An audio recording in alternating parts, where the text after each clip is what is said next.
Доброго дня, шановні колеги.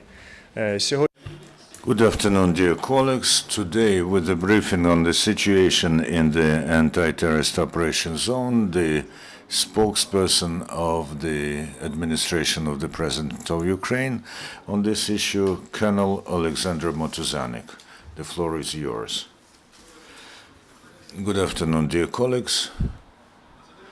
The President of Ukraine, Petro Poroshenko, together with the Minister of Defense of Ukraine, Stepan Poltorak, have visited the training center of the National Guards of Ukraine, where they saw the new samples of armaments and military technology of the Ukrainian make.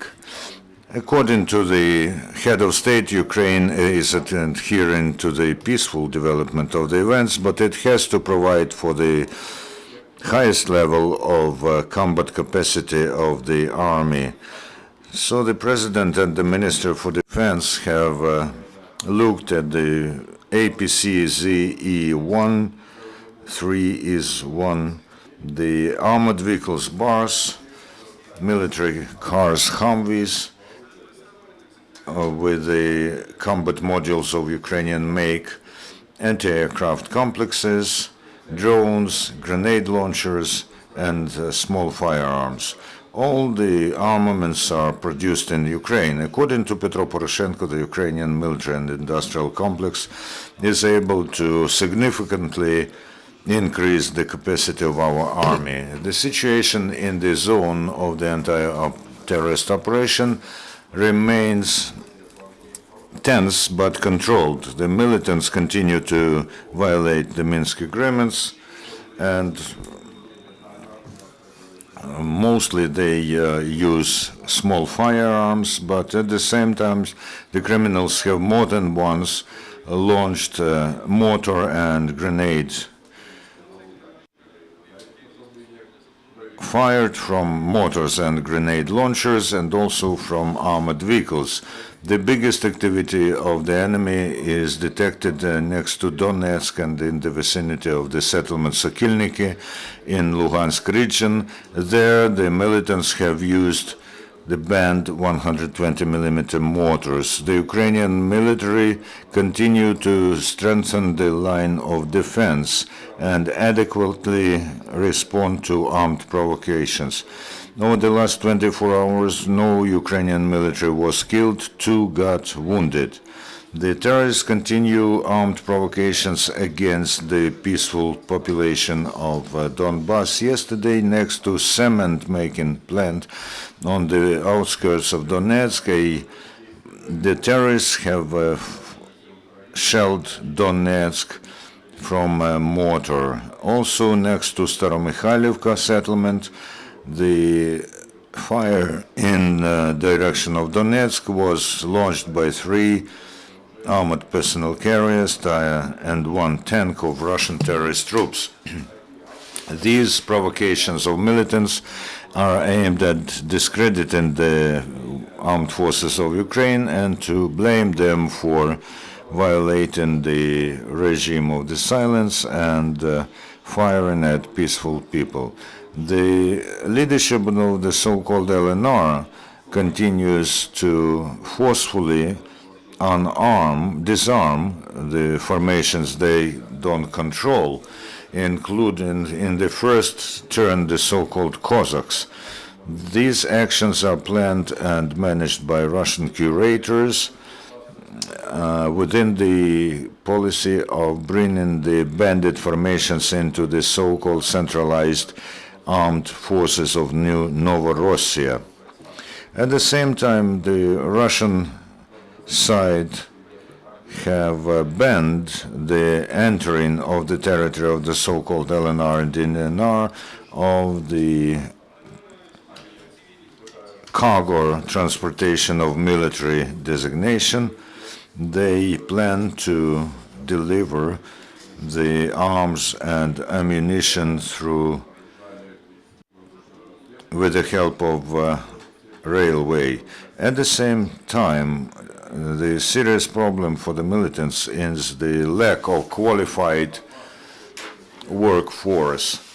Over the 24 hours, terrorists have been conducting the air reconnaissance. In general, 7 drones were detected in the vicinity of Mariupol.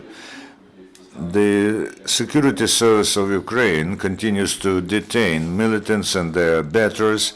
A resident of Luhansk region called Malish was a member of the Prizrak gang, and then he went over to another bandit formation, which also acts on the occupied part of Luhansk region. After he was wounded, he was hiding in the city of Rubizhne, Luhansk region, and after he got better, he wanted to go back to the ranks of the bandits, but now he won't be able to do this. Also in Rubizhne, a better of Malish was detained, and our law enforcers have detained 2 informers of the enemy who were passing to the militants the information about the personnel, numerical strengths, and locations of the anti-terrorist operation forces. In Mykolaiv region, the pre-court investigation was completed in relation to 2 local residents who were members of the illegal armed formation DNR. One of them was a personal bodyguard of Pushilin, who heads the DNR, and the second was a grenade launcher operator in the Cossack gang, Falcons 100. At the moment, they are waiting for the court in their native place. The Ukrainian engineers continue to defuse mines and other explosives on Ukrainian Donbas. From the start of this year, the Ukrainian engineers in the zone of the anti-terrorist operation have detected and defused 2,270 explosive devices that were a threat to peaceful residents. In Lviv, another graduation of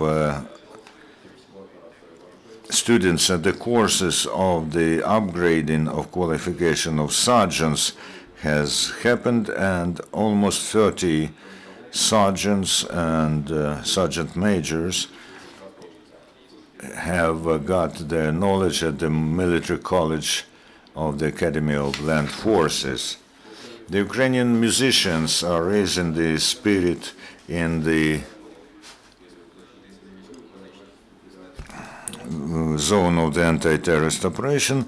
The artists of the Center of Military Musical Art of the Naval Forces of Ukraine performed in front of the defenders of Mariupol, and more than 2,000 military and residents of the regions were able to attend this concert.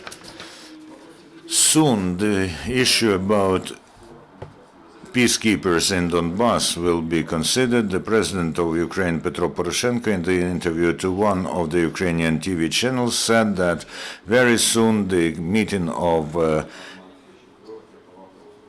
heads of ministers for foreign relations of the Normandy Four will happen, which will consider the possible introduction of peacekeepers in Donbas.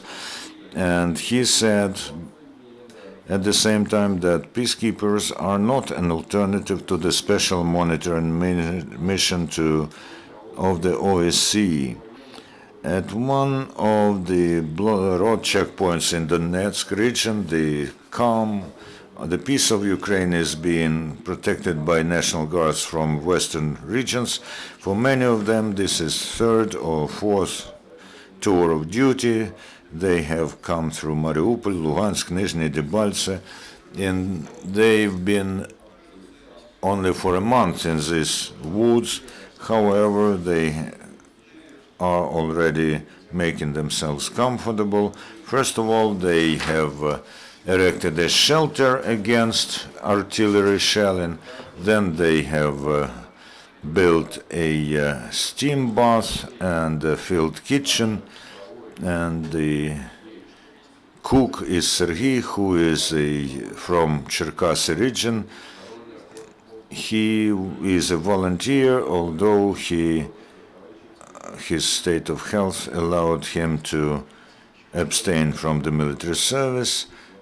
This is the entire information, all information for now. Any questions?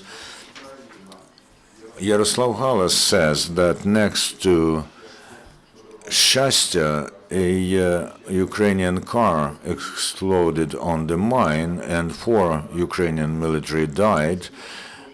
How many people were in this car, in this vehicle, and were they?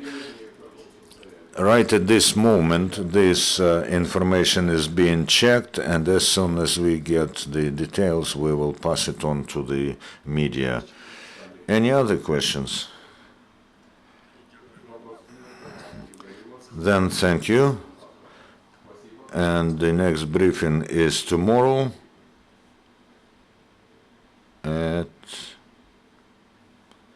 well, the next briefing is tomorrow. Thank you, everybody.